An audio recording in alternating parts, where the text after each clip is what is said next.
নমস্কার। আশা করি আপনারা সকলে ভালো আছেন। আজকে একটা খুব গুরুত্বপূর্ণ বিষয় নিয়ে আমি আপনাদের সাথে কথা বলবো।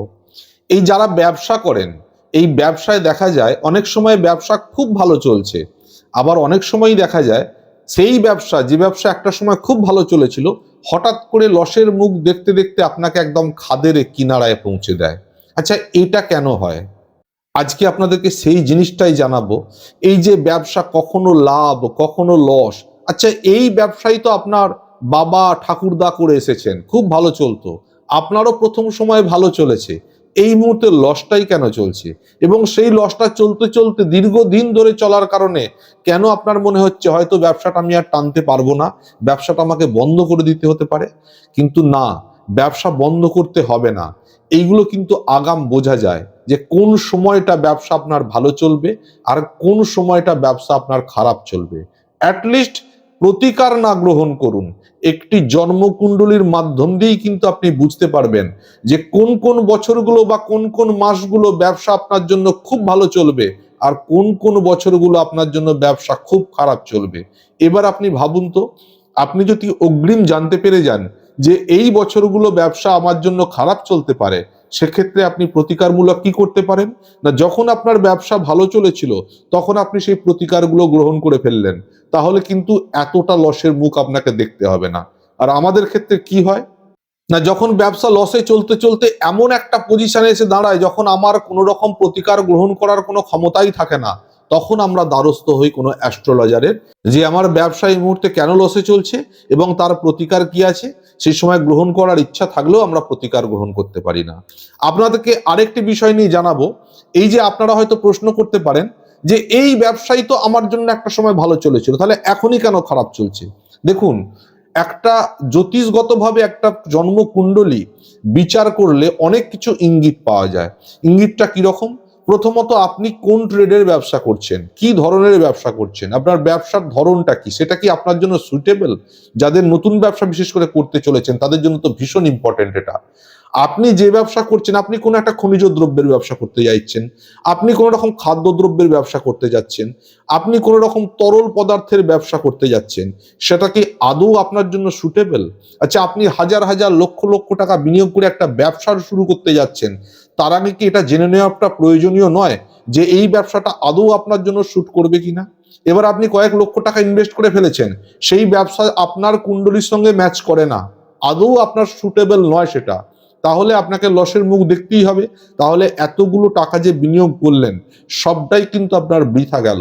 তারপর ব্যবসা বন্ধ করে দিলেও আপনার বহু টাকা লস হয়ে যাবে। তাহলে আগে থাকতে যদি আপনি একটা জন্মকুণ্ডলী বিচার করে রাখতে পারেন, সেক্ষেত্রে কিন্তু আপনি বুঝতে পারবেন যে কোন কোন নেচারের ব্যবসা আমার জন্য ঠিকঠাক আছে। এবং সেটা কিন্তু একটা অপশন নয়, একাধিক অপশন থাকবে। এবার যারা দীর্ঘদিন ধরে ব্যবসা করে এসছেন, সেই ব্যবসা একটা সময় ভালো চলেছে, এই মুহূর্তে খারাপ চলছে, যুক্তি দিয়ে আপনাদেরকে বুঝিয়ে দেব কেন খারাপ চলছে। যুক্তিটা এটাই, আমাদের প্রত্যেকটা মানুষের জীবনকে কন্ট্রোল করছে 9টি গ্রহ, 27টি নক্ষত্র। এবারে এই যে গ্রহগুলি অবস্থান করছে, এই গ্রহদের মধ্যে গ্রহের মহাদশা, অন্তর্দশা, প্রত্যন্তর্দশা, এরকম কিছু দশা চলে। আপনারা জেনে রাখবেন, যে গ্রহের মহাদশা চলে সেই গ্রহ আমাদের এই জন্মকুণ্ডলিতে অনেকটা প্রধানমন্ত্রীর মতো কাজ করে। অর্থাৎ যার ইনস্ট্রাকশনে, অর্থাৎ যার পরামর্শে বাকি গ্রহেরা কিন্তু কাজ করে, অর্থাৎ অনেকটাই তার কন্ট্রোলে কাজ করে।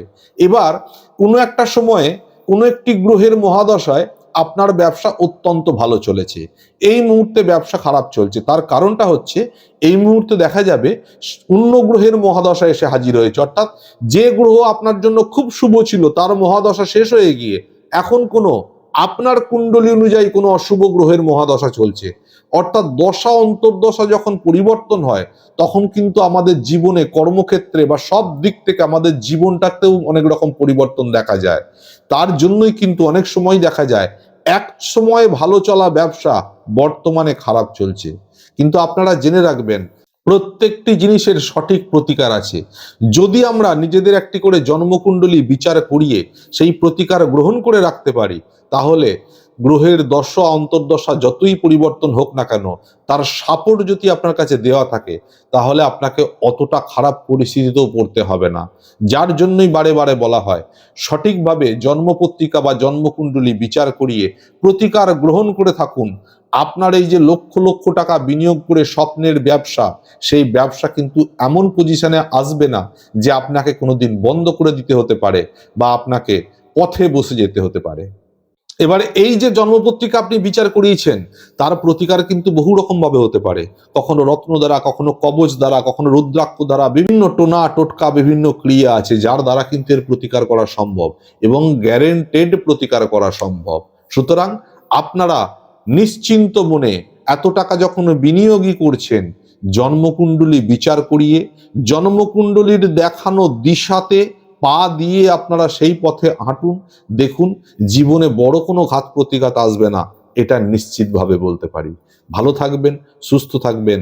জয় মা সর্বমঙ্গলা।